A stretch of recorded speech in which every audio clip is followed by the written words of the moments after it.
Well, last week I did a thrifting video and we went in and around the garden and I talked about 10 things that I had thrifted in the garden and how I use them. Well, today it's really muggy and rainy outside, so I thought I would show you how I have thrifted some things inside my home and how I've styled them. Now, before I do that, let me talk just a little bit about my thrifting philosophy, I guess, because you guys have brought up so many great points. I love it. I love the way you share with me some things that you have thrifted and how you've turned trash into treasure. I love that. Comment below, subscribe if you like these kinds of things, but I just love the interaction. A number of you have expressed some concern about at what point does thrifting become hoarding?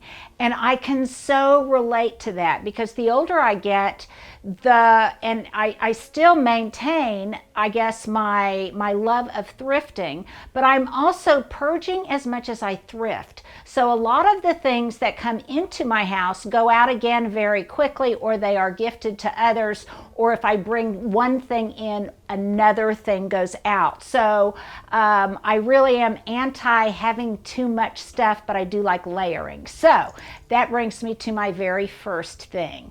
Number one, now is a great time to go to your thrift store, whether it's Goodwill, a garage sale, a secondhand store, and look for Easter baskets. Now, I gave you kind of a tease because I showed you this last week. This is a thrifted basket that I got at Goodwill. It was under $2 or $3, I think, maybe even less. And then, if you guys have followed along for any length of time, you know that I planted real Easter grass.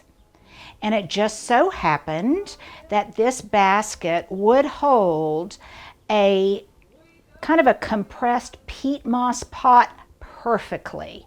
So I am growing my Easter grass. I will put a link to the video where we did this below. It came up in 3 days. It's been germinating. By April 4th, this is just going to be really, really long and lush and profuse, and I will be ready to style it then with chocolate bunnies and all sorts of things. I'm going to do that a little bit later because I'm going to do an Easter table with all thrifted items, or 90% thrifted items, and I can't wait to show you that. And this will be part of that tableau. Okay, so this would be number one, planting a Goodwill basket with Easter grass. Number two, I have a certain, as you all do, this isn't just exclusive to me, believe me, I know. We all have a certain kind of aesthetic, and we kind of we develop a preference, or we just like something. And so when we go out and we thrift, it makes thrifting easier because those are the things we're kind of narrowing down. And I love anything that's kind of this galvanized pewter, galvanized metal. Many of you have seen these on my mantle before. Now, these are not thrifted, but all of these three components are, and this is my newest piece. This is a heavy metal candlestick. It has some detailing on it and some fluting and ridging that actually matches some candlesticks that I already have. Now, in the summer and in the springtime, I don't have nearly as much stuff on my mantle as I do right now, but it's still cold periodically, and I'm still in the morning sometimes lighting a fire. So I still have this little montage of galvanized metal things here. These I got years ago, and they hold my matches and my fireplace matches. But even though I bought them at separate times, they all kind of have a cohesive look. Now, some of you guys say, oh, your thrift store must be really great and mine's terrible. I often go in there because I'm always dropping things off. I often go in there, it's a couple of blocks, or not a couple, but just a few blocks from my house, so I can go in there frequently. And that's the trick. You just go in there frequently. I don't spend a lot of time. It's usually a quick in and out. I pick up things and put them back equally as often, but it's just a kind of a fun thing for me to do. It's also on the way to one of my nurseries, so it's an easy run in, run out, drop my stuff off, and go. Now I want to do, this is not a thrifting thing, but I wanted to give you a little update on these hollowed out tree trunks. I think before, Stuart, do you remember what I had in these before? Did I have amaryllis? I can't remember exactly what I had in them before. It was something very Christmassy, but right now I have made them a little bit more springy. I've put in fern, I have put in some ivy, and I know you guys will have my back on this. If any of you watched it and you remember what I had in them before, my brain isn't what it used to be. Please let me know. So that's great. I want to give my friend Bree I think she's in Virginia, but she was the one who told me about the wooden box that had Made in Texas on it, that the pecan pie came in. She gave me another heads up today so I could do a shout out for her. Thank you. I believe your name was Bree. I did think it was interesting that you were in Virginia, not in Texas. Okay, so that is number 1 and number 2 on my thrifting inside. Now let's move and I'll show you 3 and 4. Somebody put in the comments below, so why do I thrift when I very obviously don't have to? Well, number 1, never make an assumption that somebody really doesn't have to thrift. But I'm one of 10 kids, and so thriftiness just kind of comes naturally to me, and I love reusing, recycling, and repurposing things. And I also like mixing high and low, and as I've said a million times, I love the patina and the age on things. So that leads me to these 2 different finds. This I just got this week. This is just a large ceramic, kind of a cherry red pitcher with a really large mouth that I've put some Ostromeria, some roses, and a few hellebores from Trader Joe's. I think it looks really happy, very festive, and as soon as I saw it, I thought to myself, oh my gosh, in August that would just look really fabulous with a bouquet of sunflowers in it. So it's just cheery and it made me happy. Now the stand that it's in, this is my 3.5, I guess. This is something I already had, but it's the type of thing I look for at thrift stores all the time. Anything that is a stand. This had a glass casserole dish that nestled inside of it. The casserole dish broke and I didn't want to throw away the stand because I love its wood patina, and I like the fact that it lends importance to really anything I put in it. I often will nestle a basket in here or a bowl. In this case, it's a pitcher, and I can surround it with some little clementines. Now, Hubs and I are fairly recent empty nesters, I guess. Not as recent as I would like to think, but I don't really need large, when I'm cooking now, I don't really need large casserole dishes, pots and pans, that kind of thing. So I find when I go now, I am looking for things that are a little bit more made for 2. And this splatterware green casserole was just the ticket. I got it at Goodwill. I think it's really cute and clever. It too would have been fun potted up with some kind of Easter grass or microgreens or something.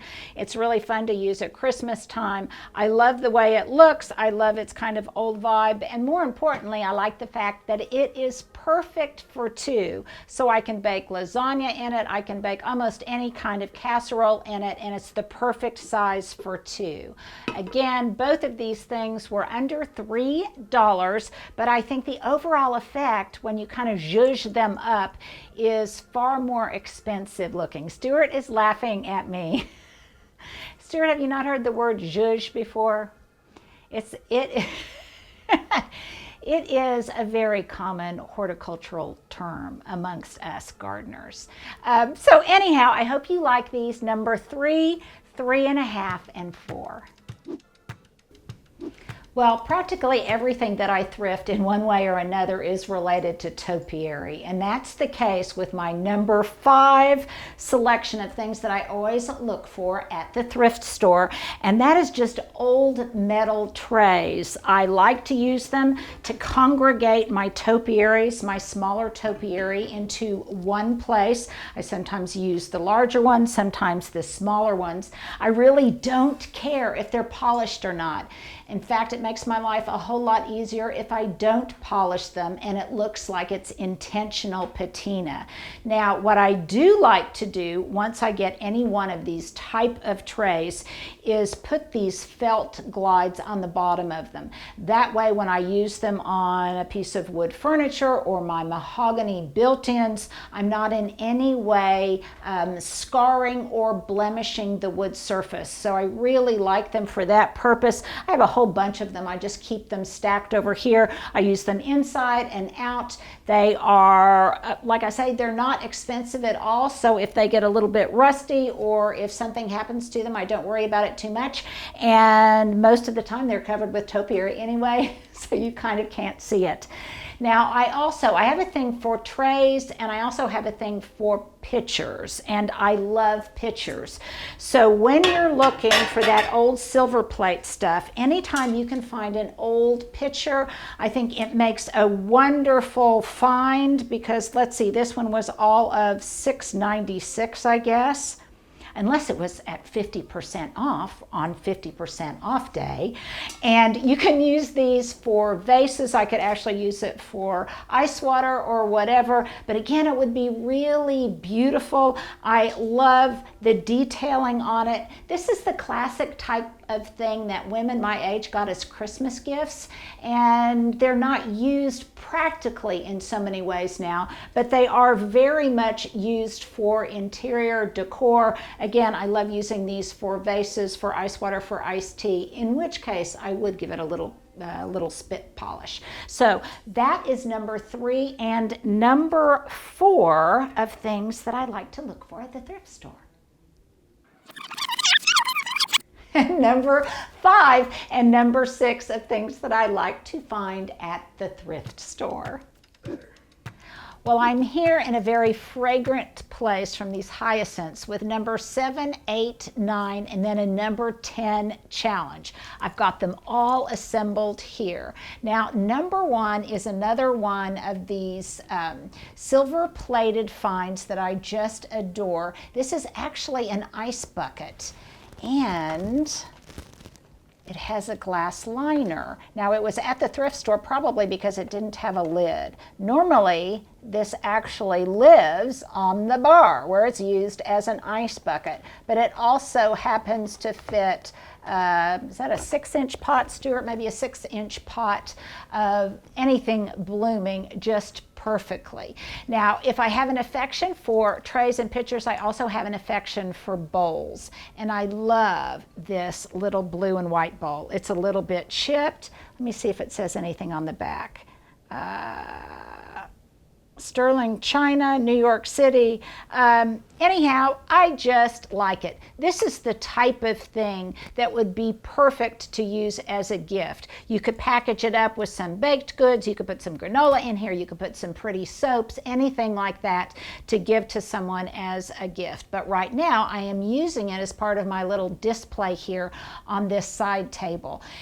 These are so cute, I think, you guys. These are miniature little candle holders. Now, what I like about them is obviously, because you guys, I'm kind of slightly obsessed with taper candle holders, and this holds a taper candle, but it's got this, what's the, what's the nursery rhyme where the kid is holding the, Stuart's giving me a look like, oh my gosh, you are so in the weeds. I'm sure somebody will comment below. You guys are so good about always filling in the gaps for me when I have a brain lapse, which happens a lot, but better here than when I do it on live TV. Anyhow, these are so cute. And what I like about them is you can see in this one, if I'm ever so careful, there's a little place for you to store your matchbooks. And I think these are so sweet. Now, these are actually, unbelievably, be careful, Stuart, these are sterling silver. They're just not polished as such. So they were really a good find. And I have been known to actually take one of these along with me when I travel, in case I want to have a little candlelight by my bedside table. I know that sounds a little bit weird, but it's just a special thing that I do for myself sometimes. So these are the kind of little treasures that if you look closely, they're fun to find, to not only use, but I like them because it's just kind of an adventure trying to figure out what their original purpose was. So I think that's kind of a fun find. So that was 7, 8, and 9, and now for my number 10, and this is where I'm going to challenge you guys to put your creativity to work. This is a really heavy wrought iron cachepot. Now, I saw this, and then shortly after that, I saw it in a catalog, or maybe it was I think it was a website shop, for $150. The other version was just rusted, and this one is not. It's painted black, and you really, I don't know if you can tell, but there's almost like an undercoating of green. It almost looks like a copper patina, but I love this. I have used this for different things before, you guys, but now I want you to tell me what you would put in it. Put it in the comments below, and I'll try to share some of my really favorite ones. And one last housekeeping thing that I wanted to share with you. Look for another video that Stuart and I are going to put up this weekend about becoming a member of our YouTube channel. You guys are so great and so supportive, and I really appreciate that you all understand that this doesn't come without associated costs, and we really appreciate that. So this is the way that you can show your support to us, but we can in return give you some extra perks. I want to give you a forum where you can kind of show off some of your creativity. Look for the particulars on that and all of the other additional features of 2 levels of a YouTube membership to the Linda Vater channel. Stuart and I just want you to know how much we appreciate all of the good feels that you send our way. We really feel like we've gotten to know some of you pretty well. We appreciate your patience. We appreciate your kindness, and I look forward to doing a lot more with you guys in the future.